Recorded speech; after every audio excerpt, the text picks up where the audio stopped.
Assalamualaikum warahmatullahi wabarakatuh.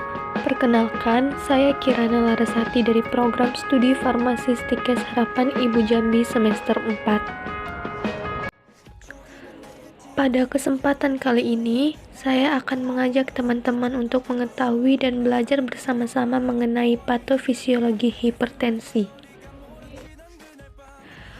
Sebelum kita memasuki penjelasan mengenai struktur atau gambar dari skema patofisiologi hipertensi, ada baiknya kita mengetahui dulu apa itu hipertensi.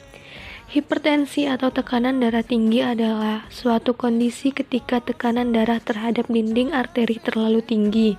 Biasanya, hipertensi didefinisikan sebagai tekanan darah di atas 140/90 dan dianggap parah jika tekanan di atas 180/120.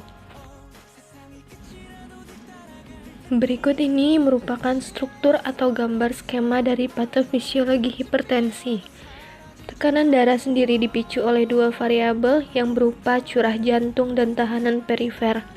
Tahanan perifer sendiri memiliki arti yaitu tahanan terhadap aliran darah yang ditentukan oleh tonus otot vaskular dan diameter pembuluh darah.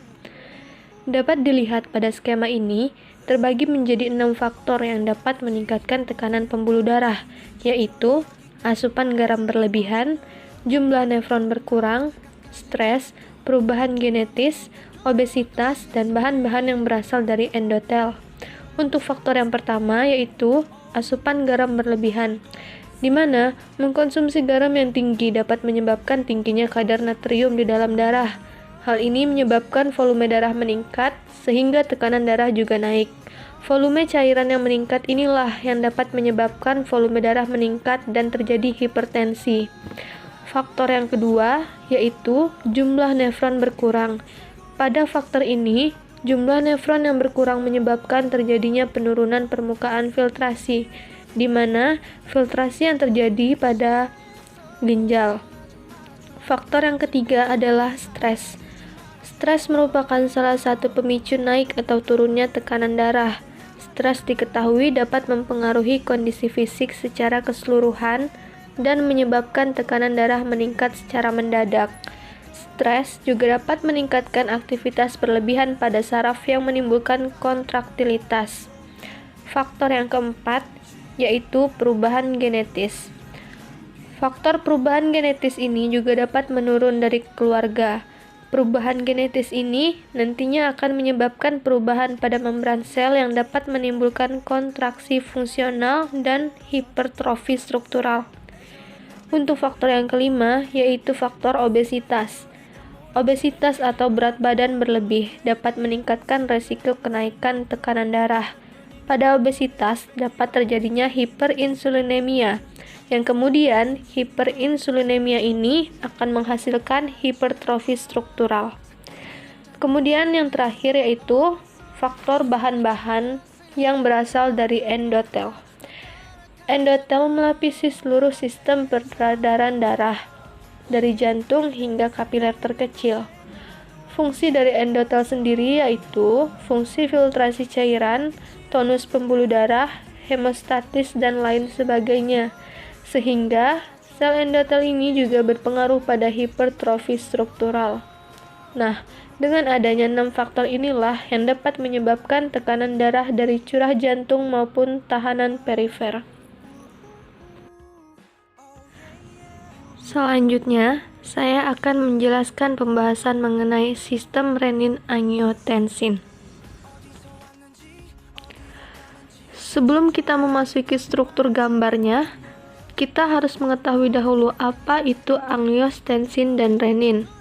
Angiostensin adalah stimulan bagi sekresi aldosteron dari adrenal cortex yang merupakan bagian dari sistem RAA, atau yang bisa juga disebut dengan renin-angiostensin-aldosteron.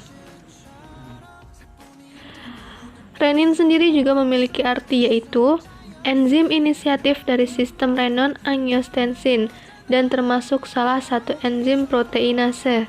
Renin memiliki fungsi untuk mengatur tekanan darah. Untuk tahap pertama, yaitu penurunan tekanan darah pada ginjal yang terjadi dalam jumlah yang besar sehingga ginjal menghasilkan enzim yang dinamakan renin. Kemudian, renin ini dilepaskan dari ginjal dan memasuki aliran darah menuju ke hati yang menyebabkan terbentuknya angiostensinogen. Angiostensinogen adalah asam amino berupa globulin alfa 2. Kemudian, angiostensinogen yang bertemu dengan renin akan membentuk angiostensin 1, yang kemudian menuju aliran darah dengan melewati paru-paru, yang di dalamnya terdapat ACE atau angiotensin converting enzyme, yang berfungsi membantu perubahan angiostensin 1 menjadi angiostensin 2. Angiostensin 2 ini bekerja pada pembuluh darah untuk merangsang penyumbatan pembuluh darah. Angiostensin 2 ini juga bekerja pada adrenal yang berfungsi untuk merangsang pelepasan aldosteron dan bekerja pada ginjal untuk merangsang reabsorpsi garam dan air dalam tubuh yang mengakibatkan tekanan dalam darah menjadi meningkat. Sekian penjelasan dari saya, semoga dapat bermanfaat bagi teman-teman semua. Terima kasih atas perhatiannya. Wassalamualaikum warahmatullahi wabarakatuh.